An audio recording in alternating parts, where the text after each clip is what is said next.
बिस्मिल्लाहिर्रहमानिर्रहीम। अस्सलाम वालेकुम। सब डोमेन नंबर 3 के बाद हम जो रिव्यू एक्सरसाइज थी उसको सॉल्व करना सीख रहे थे कि कैसे एमसीक्यूज को सॉल्व किया जाता है और उसके बाद कैसे जो पूरा चैप्टर था यानी डोमेन नंबर 2 उसके अंदर जितने भी सब टॉपिक्स थे या सब डोमेन्स थी उनसे रिलेटेड क्वेश्चन नंबर 2 से लेकर क्वेश्चन नंबर 12 तक प्रैक्टिस दी गई है। इसके अंदर से कुछ क्वेश्चन यानी क्वेश्चन नंबर 7 तक आपने प्रीवियस लेक्चर के अंदर देखा कि कैसे मैंने इनको सॉल्व करने का तरीका आपको सिखाया। 7 के बाद आज जो हमारा लेक्चर है उसके अंदर होगा जनाब क्वेश्चन नंबर 8। क्वेश्चन नंबर 8 के अंदर लिखा हुआ है जी सिंप्लीफाई, यानी हमने ये एक्सपोनेंट्स के रूल यूज करते हुए इसको सिंप्लीफाई करना है। इस तरह की पहले एक्सरसाइज भी आप सॉल्व कर चुके हैं सब डोमेन नंबर 2 के अंदर। एक्सपोनेंट्स के जो लॉज थे उनको यूज़ करते हुए, तो अब इधर एक दफ़ा फिर हम एक्सपोनेंट्स के जो लॉज हैं उनको इस्तेमाल करेंगे और उनकी मदद से ये जो आपको पावर्स दी गई हैं, एक्सपोनेंट्स दी गई हैं, इनको हम सॉल्व करना सीख लेंगे। जैसा कि पहला पार्ट है, पार्ट का नाम है जी पार्ट नंबर ए और इसमें लिखा हुआ है 2m/n, ये होल रेज टू पावर 4। तो इसका एक ये वाला कानून था कि अगर होल पावर आ जाती है तो वो ऊपर वाली रकम की अलहदा से लिखी जा सकती है, नीचे वाली रकम की पावर अलहदा लिखी जा सकती है। तो जब हम इसको सॉल्व करेंगे तो ये बन जाएगा ऊपर वाली रकम 2m और इसकी पावर अलहदा बन जाएगी 4 ओवर ये जो नीचे n है इसकी पावर 4 अलहदा बन जाएगी। और इसको मज़ीद अगर सॉल्व करें तो जब पावर होती है तो उसका मतलब ये, जैसे ये ब्रैकेट लगी हुई है ऊपर पावर है तो इसका मतलब ये 2 की पावर अलहदा है और साथ वाले m की पावर 4 अलहदा है और नीचे n की पावर 4 है। अब इसको अगर देखें एक स्टेप मज़ीद तो 2 की पावर जो 4 होती है, यानी 2 को 4 दफ़ा आपस में ही ज़रब देना, 2 ज़रब 2 4 ज़रब 2 8 ज़रब 2, तो ये 16 बनता है, 16 ऐसे 16 m raise to power 4 over n raise to power 4। तो ये जनाब पहला जो क्वेश्चन था, क्वेश्चन नंबर 8 का पहला पार्ट, ये ख़त्म हो चुका है। अब उसके बाद जनाब दूसरा पार्ट अगर हम देखें बी, तो बी में जो अंदर बेसिस हैं ये आपस में ज़रब हो रही, यानी नंबर ज़रब हो रहे हैं तो इसकी पावर आ रही है। यहाँ जो स्टेप यूज़ किया था ये वाला कि जो अंदर रकमें होती हैं उनकी अलग-अलग पावर आ जाया करती है, बिल्कुल वही इधर अप्लाई करेंगे तो x की पावर 3 की पावर 4 ये अलहदा आ जाएगी और साथ में लिखा हुआ है y स्क्वायर, इसकी पावर 4 अलहदा आ जाएगी। अब पावर से पावर मल्टीप्लाई हो जाती है, ये भी एक्सपोनेंट का एक रूल है कि जब पावर की पावर आ जाए तो ये आपस में मल्टीप्लाई होते हैं। ये बन जाएगा x रेज टू पावर 3 ज़रब 4, ये 12 बनता है। फिर इसी तरह से y रेज टू पावर 2 है और ये 4 से मल्टीप्लाई होगा तो ये 8 बन जाएगा। ये क्वेश्चन यहीं पे ख़त्म हो गया। थर्ड पार्ट की अगर बात करें, पार्ट नंबर सी की, तो पार्ट नंबर सी में आप देख रहे हैं ये लिखा हुआ है 12x² y6 z9 और नीचे भी कुछ इस तरह की ही वेरिएबल्स नज़र आ रहे हैं। तो आप क्या करेंगे, न्यूमेरिकल से न्यूमेरिकल वैल्यू को कैंसिल कर देंगे और जो वेरिएबल एक जैसी हैं उनको इकट्ठा कर लेंगे। तो मैं आपको बताता हूँ कैसे। ये देखें 2 6 12, ये 6 से कैंसिल हो गया। ऊपर है x की पावर 2, नीचे x की पावर 1, ये x की पावर 2 ऊपर वाला और ये नीचे वाला जब ऊपर जाएगा तो इसका साइन चेंज हो जाएगा। फिर उसके बाद है जी y रेज टू पावर 6 ऊपर ये वाला और नीचे y रेज टू पावर 4, जब इसको हम ऊपर लिखेंगे तो इसका साइन चेंज हो जाएगा। सिमिलरली नेक्स्ट है z रेज टू पावर 9 और जब नीचे वाला z रेज टू पावर 4 को ऊपर ले जाएंगे तो ये -4 बन जाएगा। ठीक हो गया। अब देख लें जो इनका कॉफिशेंट है वो 6 आ गया। ये x रेज टू पावर 2 है, ये x रेज टू पावर -1 है। बेस एक जैसी है, एक दफ़ा लिख लें, पावर्स को ऐड कर दें 2 -1 तो ये 1 बन जाएगा। फिर इसी तरह से ये y है, ये भी y है, तो y को एक दफ़ा लिख लें, पावर्स को ऐड कर दें 6 -4 तो ये बाकी 2 रह जाएगा। Similarly z raise to power 9 है और साथ में z रेज टू पावर -4 है। z 2 टाइम मल्टीप्लाई हो रहा है तो z को एक दफ़ा लिख लें, पावर्स को ऐड कर दें 9 -4 दिस इज 5। सो पावर एक x के ऊपर इसको लिखें या ना लिखें एक ही बराबर होता है। तो ये बन गया 6x y² z⁻5। Part number 3 भी सॉल्व हो गया। तो एक्सपोनेंट्स के जो रूल्स थे उनकी प्रैक्टिस, उनको रिवाइज करना था मकसद इस क्वेश्चन के अंदर। अब उसके बाद है क्वेश्चन नंबर 9। इसके अंदर जो सब डोमेन नंबर 3 है, लीनियर इक्वेशन और इनइक्वलिटी वाली, उसके अंदर सबसे पहला टॉपिक था कि वाई इंटरसेप्ट स्लोप इंटरसेप्ट की फॉर्म में लिखें। Write each equation in slope intercept form, also find slope and y intercept. अच्छा, ये जो स्लोप इंटरसेप्ट है, ये मैं थोड़ा सा अगर आपको याद करवाऊं तो यूं लिखा हुआ था y is equal to m x plus सी।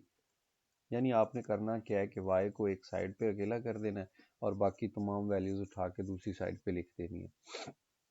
जो x का कोफिशिएंट बनेगा उसको स्लोप बोलते हैं और इसे m से जाहिर किया जाता है।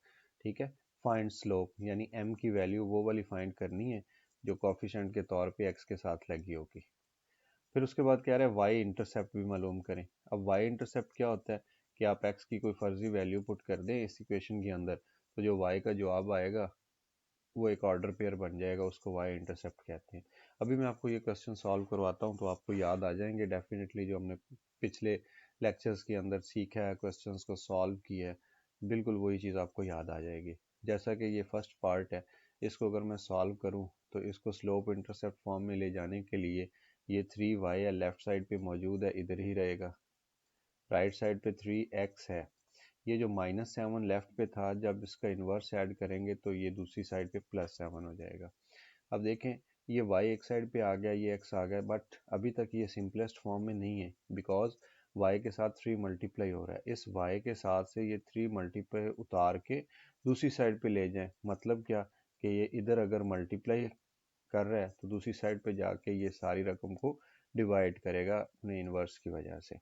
अब जब बटा कॉमन होता है उस वक्त तो हम कुछ भी नहीं बता सकते, बिकॉज जो y इंटरसेप्ट फॉर्म है उसमें अलग अलग होना चाहिए, दोनों रकमों को बटा नहीं होना चाहिए।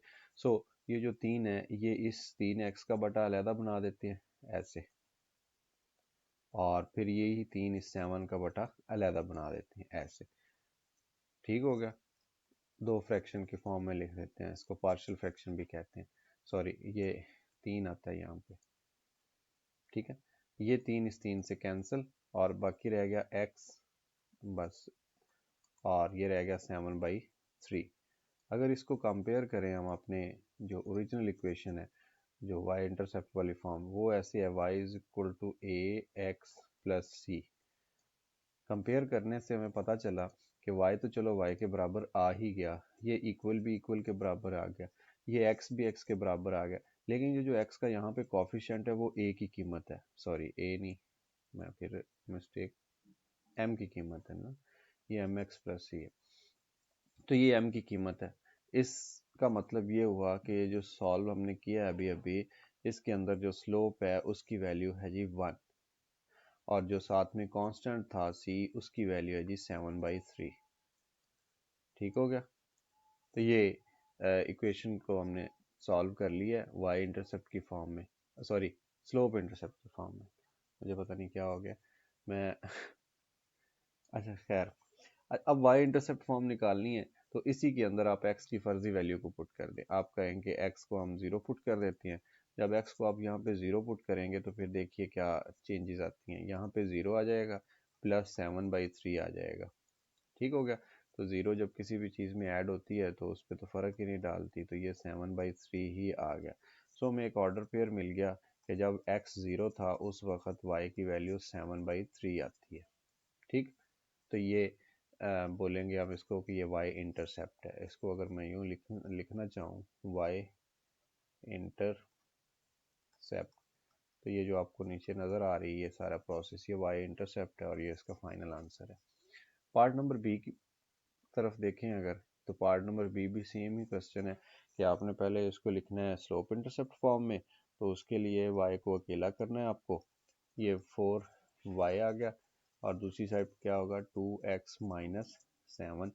अब फिर दूसरी साइड, दोनों साइड को डिवाइड कर देते हैं 4 से, तो ये बन जाएगा x/2 और -7। और इसको थोड़ा सा अगर मैं यूं भी लिख दूं 1/2 और ये x इधर लिख दूं -7/4, मेरा नहीं ख्याल कि इसमें कोई प्रॉब्लम है आपके लिए। ठीक हो गया, बिल्कुल यही काम किया। बटा इधर कॉमन आ रहा था, उस बटे को पहले लिख के कैंसिल कर दिया, 2 1 2 2 2 4। तो अब ये जो x का कॉफिशिएंट है इसको स्लोप बोलते हैं और m से जाहिर किया जाता है। सो स्लोप इज़ 1/2। और उसके बाद कांस्टेंट की बात करें तो कांस्टेंट इज़ -7/4। उसके बाद जनाब y इंटरसेप्ट निकालना है तो पुट x इक्वल टू 0। अब x को जब इसके अंदर 0 पुट करेंगे तो ये सारी वैल्यू ख़त्म हो जाएगी। तो फिर y का जवाब क्या बनेगा, -7/4 बनेगा। ऑर्डर पेयर की फॉर्म में लिखेंगे, ये बन जाएगा 0 -7/4। तो ये y इंटरसेप्ट आ गया। तीनों काम हमने कर लिया, स्लोप के बारे में भी बता दिया, उसके बाद y इंटरसेप्ट भी ये वाला निकाल लिया, और उससे पहले जो स्लोप इंटरसेप्ट फॉर्म थी वो भी मालूम कर ली है। सो क्वेश्चन नंबर 9 भी अख्ताम को पहुंचा। इसके बाद क्वेश्चन नंबर 10 है, जिसके अंदर एक प्रैक्टिस ये थी कि आपने किसी भी एक वेरिएबल को सब्जेक्ट बनाना है। तो इसमें लिखा हुआ है make S the subject in, यानी इस एस को अकेला करें। सब्जेक्ट का मतलब है कि इसको साहिब इख्तियार बनाना है आपने। तो क्या होगा कि ये 5s अपनी ही जगह पे मौजूद है, 10 इधर राइट साइड पे मौजूद है, बट ये जो 3 है ये इधर एक्स्ट्रा है +3t, तो दूसरी साइड पे ये -3t बन के ऐड होगा। फिर उसके बाद जनाब हमें कहा गया कि सिर्फ एस को सब्जेक्ट बनाना है। ये 5 इधर एक्स्ट्रा है, दोनों साइड पे डिवाइड कर देते हैं। उधर ज़रब हो रहा था तो इधर आके ये मल्टीप्लाई, सॉरी डिवाइड करेगा।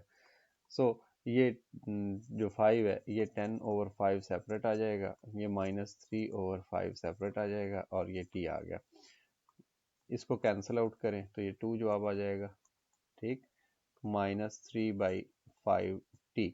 अब इसको सॉल्व करने की ज़रूरत वैसे नहीं थी, लेकिन हमने सॉल्व कर दिया है, कोई प्रॉब्लम वाली बात भी नहीं है। ठीक हो गया। सो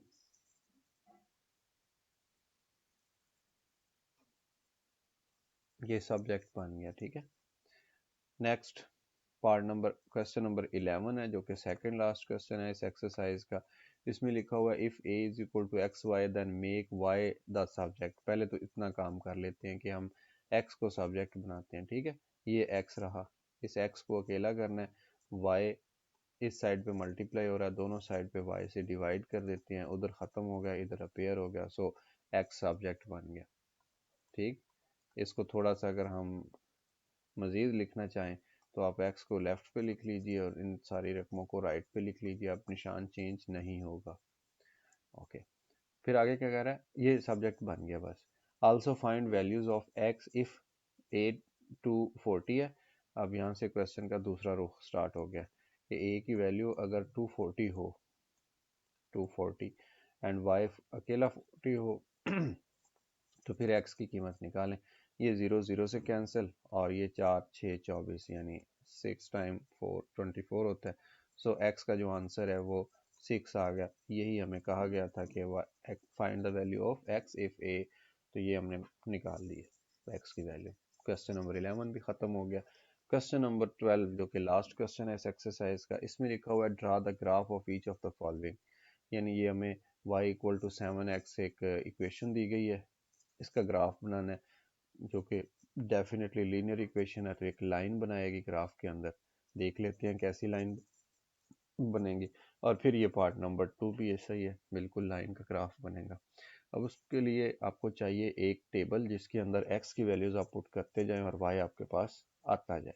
तो मैं इधर लिख लेता हूँ जनाब कि ये x की वैल्यू हम खुद से पुट करेंगे फंक्शन में, और ये y की वैल्यू जो कि डिपेंड कर रहा है x के ऊपर, इसकी वैल्यू मिलती जाएगी। अगर मैं यहाँ पे 0 पुट करूँ, x की जगह पे 0 पुट करूँ, तो 0 7 टाइम ये 0 ही बन जाएगा। अगर मैं x की जगह पे 1 पुट करूँ, x की जगह पे 1, तो 7 1s, तो y का जवाब 7 आ जाएगा। अगर 2 पुट करूँ 2, तो ये 14 बन जाएगा। अगर मैं 3 पुट करूँ 21 बन जाएगा। अगर 4 पुट करूँ तो 28 बन जाएगा। तो ये हमें पॉइंट्स मिल गए हैं जिनको ऑर्डर पेयर कहा जाता है, या टेबल की मदद से भी यूँ इनको ज़ाहिर किया जाता है। 0 पे 0 लोकेट करेंगे तो ये 0 पे 0 आ रहा है जनाब, x भी 0 y भी 0। फिर ये x 1 है और y 7 है, इधर चलते गए, ये 1 आ गया, 1 पे 7, 6 के बाद यहाँ पे कहीं 7 आएगा। ठीक हो गया, तो ये जो पॉइंट है ये है जनाब 1 पे 7। सिमिलरली 2 पे 14 है, ये 2 है, 2 पे 14, ये 7 के बाद यहाँ पे कहीं आएगा 14, ठीक। उसके बाद 3 पे 21 है, ये 3 है, 3 पे 21 ऐसे यहाँ पे कहीं आएगा। फिर उसके बाद आगे चलते जाएंगे 6 पे, तो ये कोई आ जाएगा पॉइंट 4 पे। ऐसे ये सारी एक लाइन का हमें आइडिया मिल गया। ये क्योंकि ग्राफ से बाहर जा रही हैं इसलिए मैं इनको रेज कर देता हूँ, इनको शामिल ही नहीं करते। हाँ, एक बात मैं आपको और बता देता हूँ कि ग्राफ के अंदर सिर्फ ये वाले पॉइंट्स आ रहे हैं ना, तो अब हम इन पॉइंट्स को ख़त्म करके इनकी जगह पे कोई और ऐसा पॉइंट बना लेते हैं जो ग्राफ के अंदर हो। अच्छा जी, यहाँ पे मैं पुट कर देता हूँ -1। -1 पे ये जब मल्टीप्लाई होगा तो -7 बन जाएगा। तो ये -1 कहाँ पे है, ये एक्स एक्सिस पे -1 इस जगह पे है, और नीचे इसके चलते चलते चलते चलते -7 कहीं यहाँ पे होगा। तो ये जो पॉइंट बना ये बना -1 पे -7। फिर इसी तरह से -2 कर लेते हैं। -2 पे ये जब मल्टीप्लाई होगा 7 और 14, तो ये -14 हो जाएगा। -2 ये रहा, इसके सामने चलते जाएं चलते जाएं चलते जाएं, 10 के बाद ये कहीं जाके नीचे यहाँ पे जाकर 14 आएगा। अब इन पॉइंट्स को आप आपस में मिला दें, आपको एक आइडिया हो जाएगा कि किस लाइन की बात हो रही है। ऐसे, ठीक है। सॉरी यार, ये ना मेरे पास जो पेन है उसकी जो टिप है वो थोड़ी इस किस्म की है कि उससे सीधी लाइन नहीं बनती। चलें, खैर आपको थोड़ा सा आइडिया होगा क्योंकि आपने तो स्केल रख के बनानी है ना, तो ये लाइन बिल्कुल सीधी बननी चाहिए, बिल्कुल सीधी, बिकॉज जो इक्वेशन है वो लीनियर इक्वेशन है। तो ये जनाब लाइन बन गई है, पहला जो ग्राफ था इक्वेशन थी उसकी। सेकंड अगर देखें तो सेकंड में है y equal to -2x plus 8। अब यहाँ पे जब ज़ीरो पुट करेंगे, टेबल चाहिए आपको, ये x की वैल्यू है, ये y की वैल्यू। रफ वर्क अगर करना चाहते हैं तो रफ वर्क भी आप सॉल्व कर सकते हैं, लेकिन क्योंकि आप पहले इसकी बेतहाशा क्वेश्चंस आई थिंक सॉल्व कर चुके हैं, इसलिए इसमें कोई प्रॉब्लम अब आपको होना नहीं चाहिए। जब x 0 पुट की तो y का जवाब 8 बन गया, ठीक हो गया। फिर जब इधर 1 पुट करेंगे तो देख लें, -2 इंटू 1 प्लस 8, तो ये बन जाएगा 6। जब यहाँ पे आपको 1 पुट करना है तो यहाँ पे 6 आ जाएगा। जहाँ पे जब 2 पुट करना है तो 2 पे +4 आ जाएगा। जब यहाँ पे आपको 3 पुट करना है तो 3 पे ये 6 बन जाएगा माइनस होके, ये +2 आ गया। जहाँ पे जब आपको 4 पुट करना है तो ये 0 आ जाएगा, ठीक है। 4 इंटू 2 -8 और ये +8, तो 0 बन गया। उसके बाद जनाब देखिए 0 पे 8 है, ये 0 है, 0 पे चलते जाएं तो y का जो आंसर आया वो 8। तो ये वो वाला पॉइंट है जिसकी बात कर रहा है कि x एक्सिस 0 है और y एक्सिस की वैल्यू 8 है।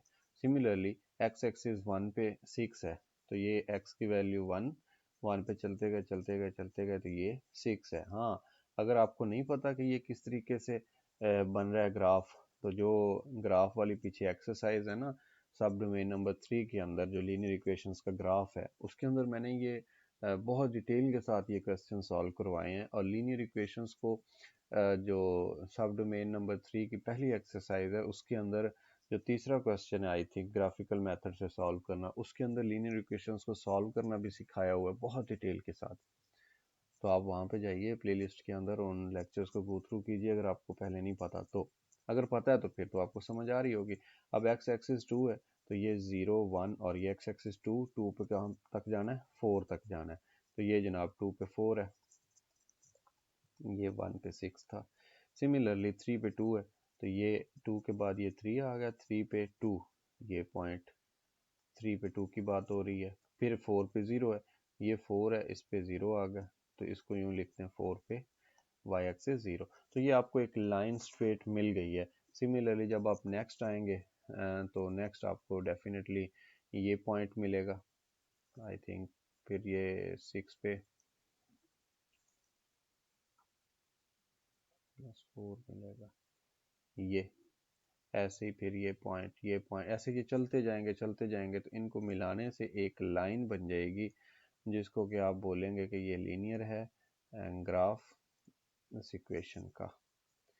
ऐसे इसको यूं भी बढ़ा देना है, इसको यूं भी बढ़ा देना है। अगर मैंने प्रीवियस क्वेश्चन के अंदर ऐसा नहीं किया तो आई वाज रॉन्ग, ये ऐसा होना चाहिए, ऐसा। ओके, तो ये जनाब लीनियर इक्वेशन का ग्राफ है और इसका ग्राफिकल वे है कैसे आप ग्राफ बना सकते हैं।